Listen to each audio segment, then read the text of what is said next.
Jadi dari kata membangun ya. Jadi konstruktor itu pembangun.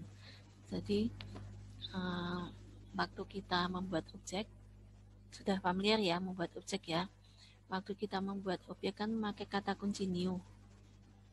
Seperti ini. Rapot, my rapot sama dengan new rapot. Rapot kan dengan R besar ini kelas ya. Nah, my rapotnya ini adalah objek. Ketika dia new rapot ini, sebenarnya yang dilakukan adalah dia mengalokasikan di memori satu tempat untuk objek. Gitu ya. Jadi kalau misalnya kita kelasnya punya atribut name nama kelas, maka sebenarnya waktu new rapot itu dia mengalokasikan memori untuk nanti tempat-tempat atribut itu. Nah, selain itu sebenarnya waktu kita new itu juga kesempatan kita untuk menginisialisasi objek. Jadi waktu awal dibuat misalnya, waktu pertama kali objek dibuat dia langsung mengeset name-nya berapa gitu ya. Name-nya 1953140001 misalnya seperti itu. Maka waktu new rapot ini kesempatan kita untuk mengeset nilai-nilai atau metode yang memang harus dijalankan waktu pertama kali dibuat. Otomatis dia di set atau pertama kali otomatis dijalankan. Nah, maka ada yang namanya metode konstruktor, itu dipakai untuk kepentingan tersebut. Jadi metode konstruktor itu akan dijalankan ketika kita menjalankan new rapot. Otomatis akan dijalankan metode konstruktor itu. Nah, maka nama metode konstruktor itu akan sama dengan nama kelasnya. Kalau kemarin kan kita waktu kelas itu kan speknya nama kelas itu pakai diawali dengan huruf besar. Sementara kalau nama metode, nama atribut itu diawali dengan huruf kecil gitu kan. Nah, ini kelas konstruktor ini cirinya adalah dia metode konstruktor ini cirinya adalah dia metode, tetapi nama metodenya adalah nama kelas. Maka dia diawali dengan huruf besar karena dia nama kelas. Tetapi metode konstruktor ini adalah metode yang tidak memiliki void atau in, jadi tidak ada nilai pengembaliannya. Jadi public rapot. Kalau kita biasanya bikin metode kan public void apa, public in apa, public float apa gitu kan. Nah, ini dia hanya public langsung nama kelasnya, public rapot. Dan namanya juga harus sama dengan nama kelasnya, nggak boleh diganti. Karena dia konstruktor dari kelas itu. Jadi contohnya public rapot, parameternya masih sama seperti metode-metode yang lain. Nah, nanti ketika kita new rapot, ini akan otomatis jalankan metodenya. Maka kalau di metode konstruktor dia punya string nama, maka waktu kita membuat new rapot itu juga perlu ditambahkan seperti ini, ada stringnya yang kita masukkan. Nah, kalau kita sebenarnya kemarin-kemarin kita sudah punya metode konstruktor, tetapi isinya kosong, tapi sebenarnya dia otomatis dibuat metode konstruktor default, tidak punya argumen dan tidak memiliki metode secara eksplisit. Tapi dia nanti otomatis akan menginisialisasi variabel instant atau variabel menginisialisasi atribut kelas. Nah, ini contohnya. Kita punya public class rapot, ini atributnya nama mata kuliah, maka kita punya konstruktor public rapot string nama. Sehingga otomatis nanti namanya ini masuk ke atribut nama mata kuliah. Sehingga waktu kita membuat objek dari rapot, itu otomatis rapot itu akan langsung, oh itu rapotnya namanya siapa. Seperti itu. Sehingga waktu ini di sini rapot my rapot 1 sama dengan new rapot ada parameternya sini. Jadi new rapot kurung buka apa kurung tutup. Kalau kemarin kan biasanya kita new rapot kurung buka kurung tutup gitu ya, tidak ada di sini parameternya. Jadi sambil new, dia otomatis melakukan sesuatu. Oke, ini contohnya. Nah, di diagram kelasnya, kalau kemarin tidak ada metode konstruktor itu sebenarnya kan otomatis default. Nah, kalau ini kita punya metode konstruktor yang memang kita definisikan, maka di sini ada metode konstruktor rapot punya parameter apa. Kalau parameter lebih dari satu ya rapot membuka string, string misalnya seperti itu. Ya, ini diagram kelasnya. Udah, materi konstruktornya hanya begitu itu. Ini contoh metode konstruktor yang lain. Kelas rekening bank, maka di sini public rekening bank. Ini sebenarnya ada publiknya ya, tapi otomatis tanpa publik masih tidak masalah. Di sini otomatis saldonya dibuat 0. Jadi waktu new rekening bank dia saldonya 0. Jadi tidak harus ada parameternya, boleh tanpa parameter. Ini kan contohnya di sini hanya ada perintah saldo sama dengan 0. Oke, sampai di situ. Ada pertanyaan enggak?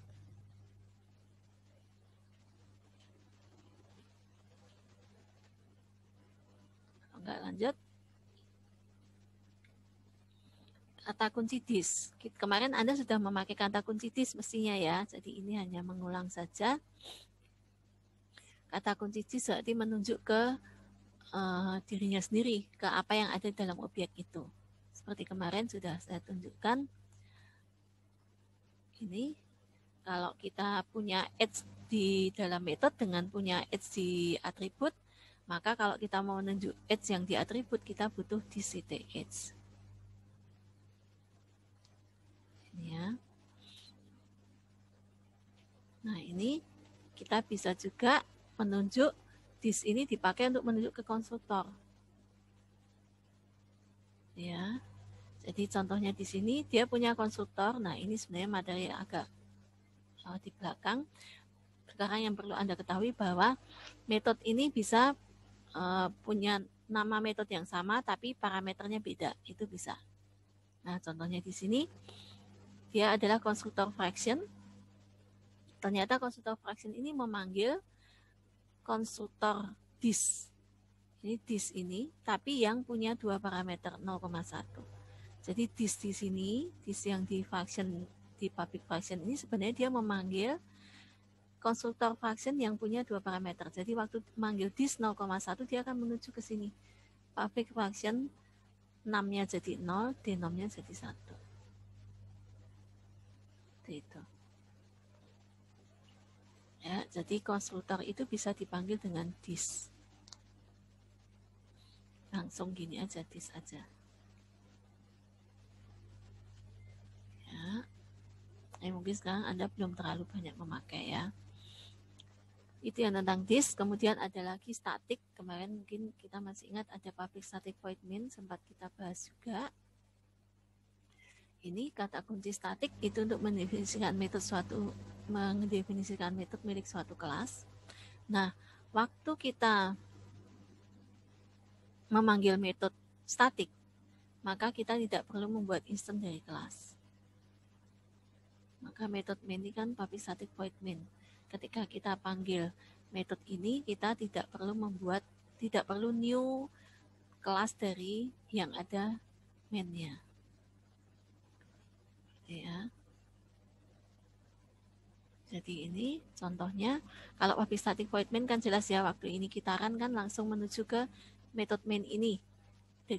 Dan kita tidak perlu membuat new F2C demo. Nah, kita punya metode, contoh di sini punya metode static convert. Jadi public static double convert. Metode convert ini static dan dia mengembalikan nilai double. Nah, nama metodenya kelas F2C. Sehingga waktu dipanggil waktu memanggil metode convert, kalau Anda lihat di sini yang merah ini, kita tidak perlu tidak perlu F2C. Ya, jadi kita tidak perlu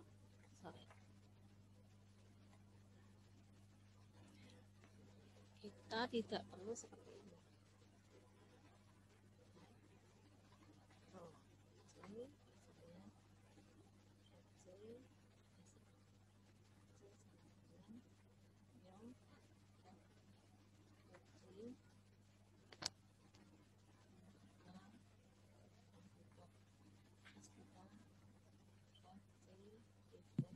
Suaranya hilang, Bu.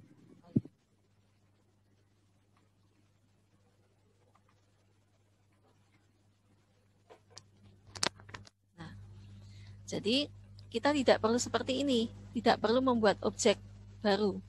Karena metode convert ini dia sifatnya statik. Ya. Jadi kita tidak perlu melakukan ini. Tetapi dia otomatis bisa, karena dia metode statik, memanggil langsung nama kelasnya. Jadi bukan nama objek ya. Nama kelasnya f2c.convert. Karena convert ini tipenya statik. Itu. Jadi kadang kita punya kelas di mana kelas itu isinya metode statik semua. Jadi kayak untuk gudang metode seperti itu. Di mana metode-metode ini biasanya metode yang memang tidak berkaitan dengan suatu objek. Jadi biasanya nilainya sesuai dengan parameternya. Seperti ini. Jadi kadang kita punya kelas tadi isinya gudang-gudang metode. Metode kelasnya ini tidak mencirikan objek gitu ya. Seperti itu. Jadi ini fungsinya statik. Sama dengan yang statik di void main. Maka kita menjalankan metode main ini, kita tidak perlu membuat objek dari F2C demo. Seperti itu. Ya, nah itu berlaku juga untuk selain metode, berlaku juga untuk atribut. Kalau kita punya variabel atau atribut di sebuah kelas, ya seperti ini contohnya. Public class count, kita punya public static in counter sama dengan 0. Maka di sini perlu new count karena kita punya kepentingan yang lain ya. Nah, di sini kalau kita lihat objek C1 ya, misalnya di public static void main ini kita membuat objek C1 dengan objek C2, maka atribut counter ini kalau kita lihat dari diagram kelasnya, atribut counter ini tidak akan dibuat di objeknya.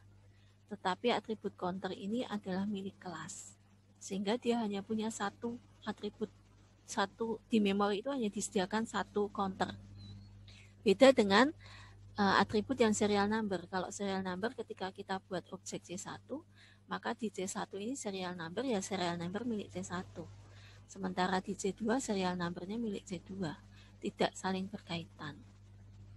Tetapi kalau dia atributnya statik, maka counter ini baik C1 maupun C2 hanya punya satu counter ini. Counter ini ya milik C1, milik C2, milik C100 seperti itu.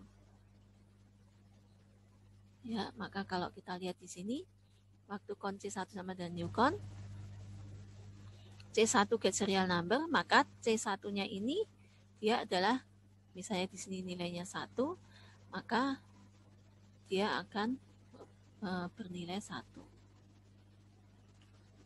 Ya, karena kan waktu new ini kalau kita lihat di sini counternya bertambah 1 ya, serial numbernya nilainya 1. Nah, waktu dia membuat C2, maka serial numbernya C1 di sini kan ini C1 serial number dia masih 1. Kemudian setelah itu ternyata kita ngecek ya C1 counter. C1 counternya kan dia sudah ditambah 1 nih, maka di sini nilainya 1. Kemudian waktu objek C2 titik get serial number, di sini counternya waktu get serial number di sini kan sebenarnya yang terjadi dia mengambil serial number. Nah, waktu membuat C2 itu dia bertambah 1. Maka serial number di C2 itu bernilai 2. Ya. Serial number di sini bernilai 2. Maka waktu kita mencetak C2 titik counter dia nilainya 2. Tapi kalau misalnya di bawah sini kita cetak C1 titik counter, C1 titik counter nilainya tetap 1.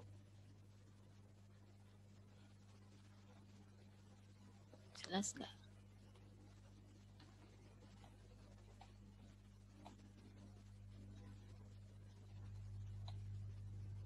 Jelas nggak?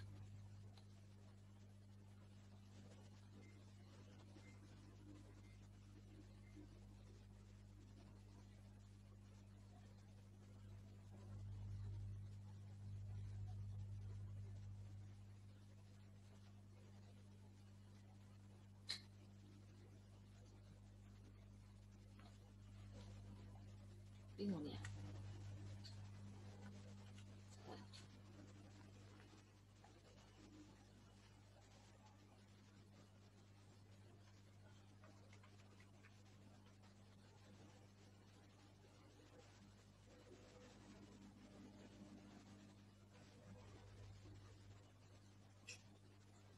Bingung nggak? Ada pertanyaan nggak?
Saya ulangi, masih bingung nggak? Agak bingung, Bu.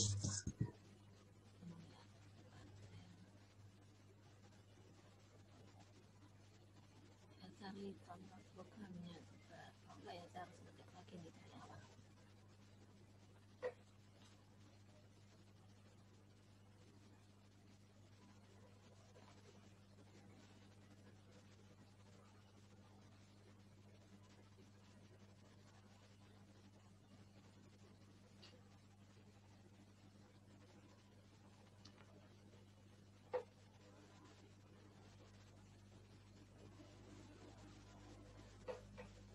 Ada, saya ini aja, saya jalani programnya ya. Yang terlihat di tempat Anda Netbin bukan? Ya, Bu, Netbin, Bu. Ya, Bu. Netbin ya, coba ya.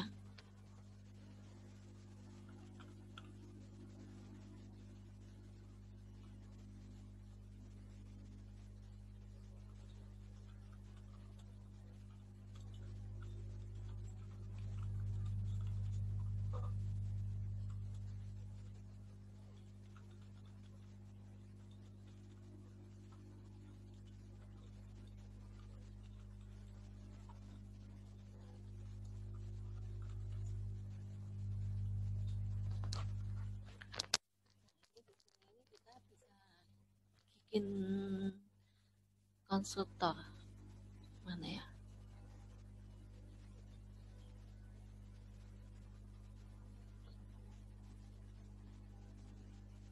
Ada ya, pen, refaktor.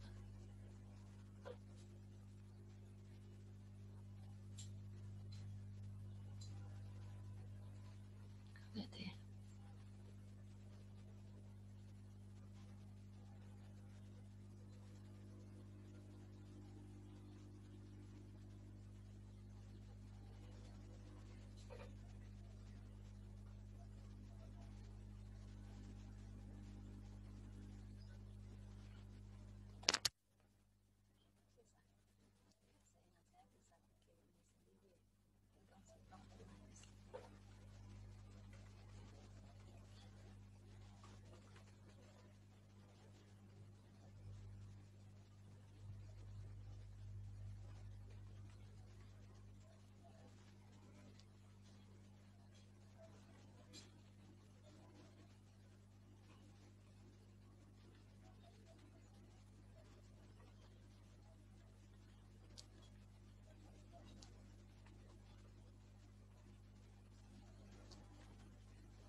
Faktor aja ya.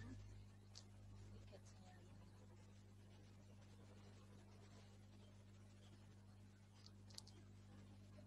Ini kemudian dari sisi test count-nya.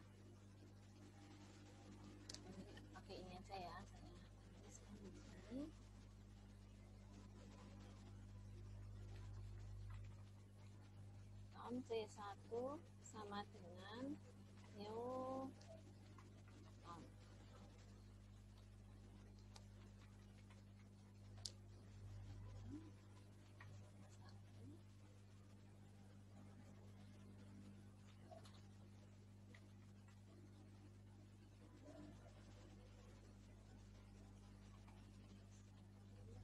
SN gitu aja ya, biar cepat ya. Maaf, Bu, suaranya Ibu kecil.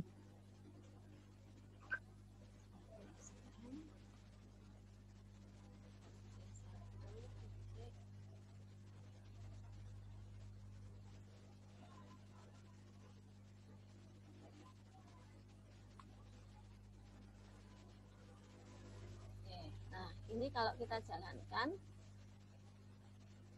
cukup terdengar nggak? Kalau kita jalankan, maka nilai dia akan masuk ke C1.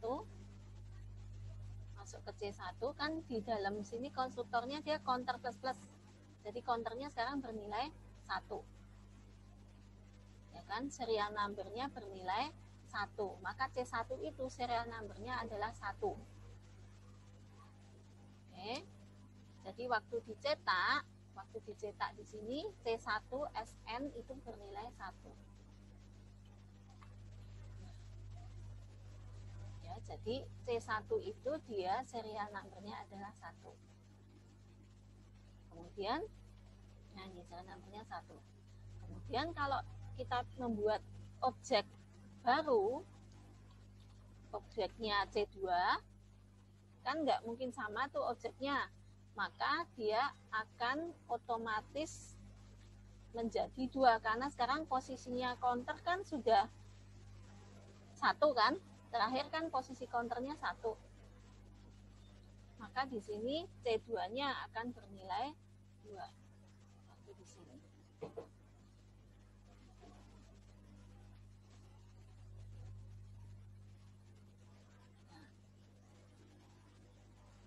Nah, coba ya, ini akan beda kalau kita tidak buat statik.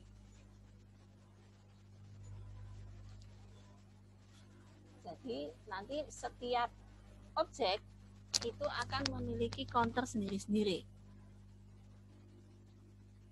Oke, kalau seperti itu maka dia akan bernilai 1 terus. Karena kan waktu new counternya bertambah 1. Nanti di C2 new lagi counternya bertambah 1 lagi. Counternya milik C1 sendiri, counter milik C2 juga sendiri. Seperti itu. Nah, kalau ini tadi, ini kalau tidak statik. Kalau statik itu berarti counternya hanya akan ada 1 saja untuk semua objek dari kelas count.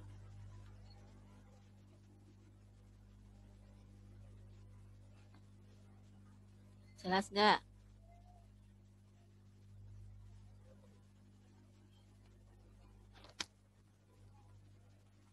Ini saya cetak lagi ya.